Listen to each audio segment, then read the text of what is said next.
Hello students, मैं हूं आशुतोष पांडे। आप सभी का मेरे यूट्यूब चैनल पर स्वागत है। पिछले वीडियो में हम लोगों ने अभ्यास 1.1 का पहला प्रश्न हल किया था। अब हम लोग उसके बाद दूसरे प्रश्न को हल करेंगे। तो आइए देखें।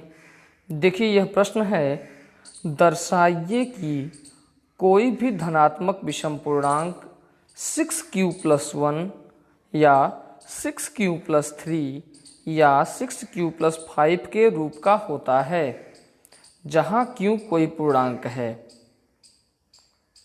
तो बच्चों देखिए, हमें यहाँ पर सिद्ध करना है कि कोई भी जो धनात्मक विषम पूर्णांक है वो 6q+1, 6q+3, 6q+5 के रूप का होता है।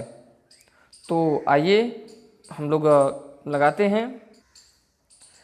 माना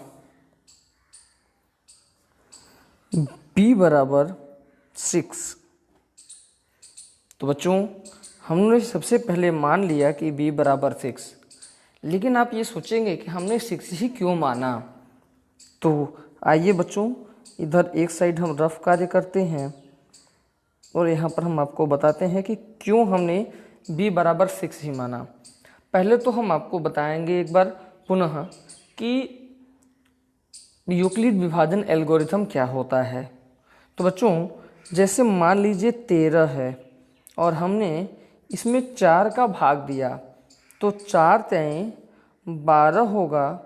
यहाँ पर एक शेषफल बचेगा। तो बच्चों इसे हम लोग ऐसे भी लिख सकते हैं, इस संख्या और इस संख्या का गुणा कर देंगे, यानी 4 × 3 और 1 को ऐड कर देंगे, 1 को जोड़ देंगे। तो बच्चों इसी प्रकार से यह जो है यूक्लिड विभाजन प्रमेय का होता है। इसमें क्या करते हैं, इसका फार्मूला होता है a बराबर bq+r। a बराबर bq+r ये यूक्लिड विभाजन का प्रमेय का होता है। तो बच्चों क्या होता है कि जैसे कोई संख्या a है, इसमें यदि b संख्या से भाग दिया जा रहा हो और q बार जाए और यहाँ पर r शेष बचे, तो हम इसे इस प्रकार से लिख।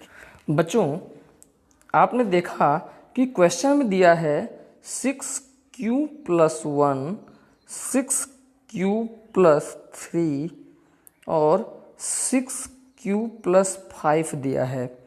आप देख सकते हैं कि ये जो फार्मूला होता है इसमें q के पहले b होता है और उसके बाद r होता है।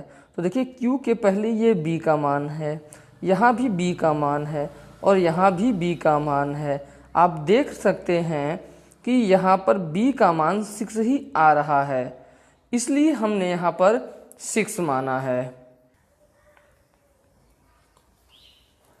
और बच्चों एक चीज़ हमेशा याद रखिएगा कि ये जो b का मान होता है और ये जो r का मान है, r का मान सदैव b के मान से छोटा होता है या फिर 0 होता है।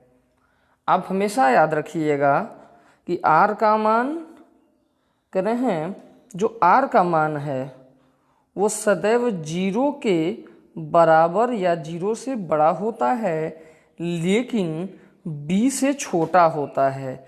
क्योंकि यदि यहाँ पर जैसे 4 है और यहाँ पर यदि 4 प्राप्त होता तो 4 एकम 4, ये पूरा का पूरा कैंसिल हो जाता, पूरा कट जाता।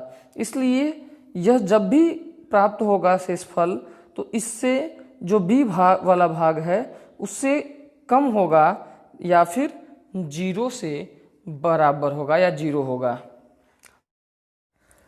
देखिए बच्चों हमने माना b बराबर 6 और आप सभी को अभी हमने बताया है कि जो r का मान होता है वह 0 के बराबर या 0 से बड़ा होता है, लेकिन b से छोटा होता है। इसलिए यहाँ पर जो r का मान है, r का संभावित मान है, वो क्या हो जाएगा, 0, 1, 2, 3, 4 और 5। क्योंकि 5 से अगर ज़्यादा जाएगा तो 6 होगा और 6 से तो b का मान है तो कट जाएगा। तो आइए बच्चों हम लोग क्या करते हैं कि अब जो प्रमेयिका का जो सूत्र है, जो यूक्लिड विभाजन प्रमेयिका का सूत्र है, उसी में हम लोग इन मानों को क्रम से रखेंगे। तो देखिए जैसे हमने b के स्थान पर 6 है, हमने रख दिया 6। उसके बाद q है प्लस हमने r का मान पहले रखा 0। उसके बाद हमने रख दिया 6q। उसके बाद फिर हमने रख दिया 1 का मान, नहीं r का मान 1। उसके बाद हमने क्या किया 6q और प्लस हम रखेंगे r का मान 2।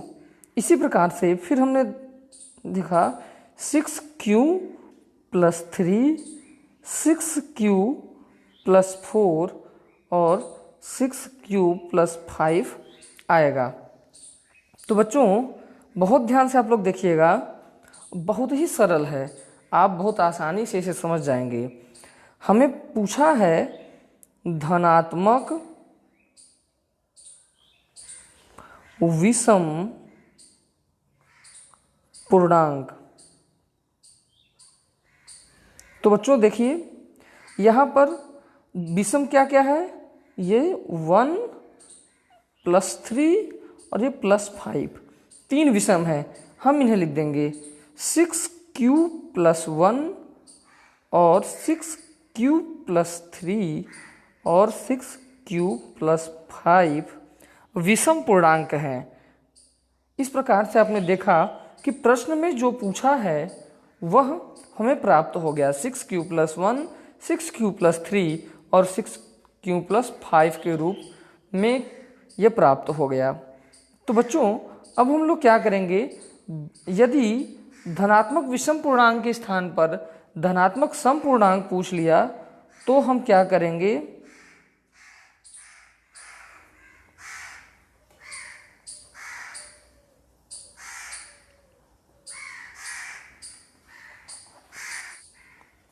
बच्चों जब धनात्मक सम पूर्णांक पूछ लेगा तो हम उन भागों को लिखेंगे जो सम है, जैसे 0 है, 2 है और 4 है। तो हम यहाँ पर लिखेंगे 6q प्लस 0, 6q प्लस 2 और 6q प्लस 4। तो बच्चों बहुत ही आसान है, आप इसे अच्छे से प्रैक्टिस करिए तो यह आसानी से आ जाएगा। बच्चों अब हम लोग तीसरे प्रश्न को हल करेंगे। तो आइए देखते हैं, किसी परेड में 616 सदस्यों वाली एक सेना आर्मी की टुकड़ी को 32 सदस्यों वाले एक आर्मी बैंड के पीछे मार्च करना है। दोनों समूहों को समान संख्या वाले स्तंभों में मार्च करना है। उन स्तंभों की अधिकतम संख्या क्या है जिसमें वे मार्च कर सकते हैं। तो बच्चों देखिए क्या दिया है, एक सेना की टुकड़ी है जिसमें 616 सदस्य हैं और इन्हें 32 सदस्य वाले बैंड के पीछे मार्च करना है और कह रहे हैं कि ये जो संख्या है वो सब समान स्तंभों में होगी। तो बच्चों आइए अब हम लोग तीसरे प्रश्न का हल देखते हैं। तो पहली टुकड़ी में जवानों की संख्या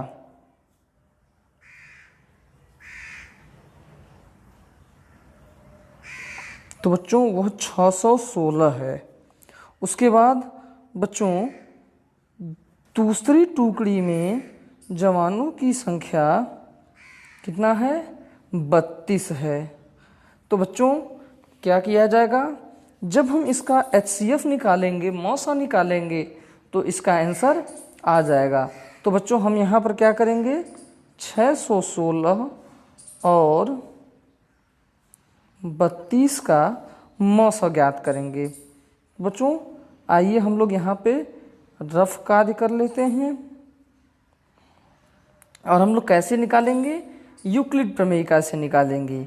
तो क्या करते हैं, सबसे पहले जो बड़ी संख्या है उसमें छोटी संख्या से भाग देते हैं और भाग देंगे बच्चों तो ये 19 बार जाएगा और आएगा यहाँ पर 608 और बच्चों यहाँ 8 बचेगा, बाकी ये कैंसिल हो जाएगा। तो देखिए बी के जगह पर आया 32, क्यू की जगह पर 19 और आर की जगह पे 8 और यहाँ पर एक स्थान पर है 616। तो हम लिखेंगे 616 बराबर 32 इंटू 19, 32 गुणे 19 और ये शेषफल 8 बचा है तो हम क्या करेंगे यहाँ पर 8 को जोड़ देंगे। उसके बाद बच्चों क्या करेंगे, अब ये जो संख्या बचती है बी के स्थान पर हम क्या करते हैं, उसमें हम शेषफल का भाग देते हैं अर्थात 8 का भाग देंगे। तो देखिए बच्चों यहाँ पर 32 में हम 8 का भाग देंगे तो 8 चौका 32, ये यहाँ पे शेषफल 0 प्राप्त हो जाएगा। तो देखिए बी की जगह पर 8 आया इंटू क्यू की जगह पे 4 आया है और शेषफल आ गया 0। तो बच्चों हमने पहले वीडियो में आपको बताया था कि हम तब तक यह प्रक्रिया करेंगे जब तक कि 0 ना आ जाए। 0 आ जाएगा तो हम रुक जाएंगे और हमारा यहाँ पे HCF क्या प्राप्त हो जाएगा, 8 प्राप्त हो जाएगा अर्थात हमारा अब उत्तर प्राप्त हो गया। तो बच्चों देखिए 616 तथा 32 का HCF 8 प्राप्त हुआ है, इसलिए क्या होगा, स्तंभों की अधिकतम संख्या 8 होगी। तो बच्चों अब हम लोग अगले वीडियो में चौथे और पांचवें प्रश्न का हल निकालेंगे, हल करेंगे। तब तक आप सभी लोग बाकी शेष प्रश्नों को अच्छे से दोहराइए।